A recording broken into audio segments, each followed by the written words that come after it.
നിനക്ക് 2 തവണ വിധി പണയം വെച്ച് കളിക്കാൻ പറ്റില്ല.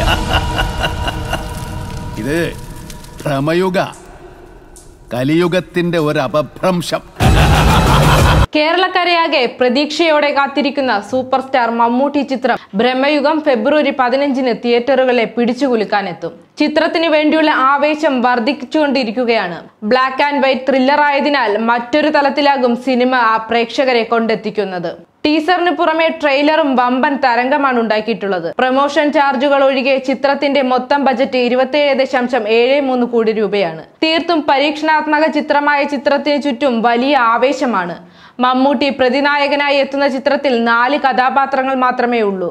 അർജുൻ അശോകൻ, സിദ്ധാർത്ഥ് ഭരതൻ, അമാൽ ദലീസ് എന്നിവരും ചിത്രത്തിൽ പ്രധാന വേഷങ്ങളിൽ എത്തുന്നു. എന്തൊക്കെ പറഞ്ഞാലും കട്ട വെയിറ്റിംഗിലാണ് മമ്മൂട്ടി ആരാധകരും മറ്റും. ഈ വർഷത്തെ ഏറ്റവും മികച്ച ചിത്രം എന്ന സ്ഥാനം ബ്രഹ്മയുഗം നേടിയെടുക്കുമോ എന്ന് നമുക്ക് കാത്തിരുന്നു കാണാം.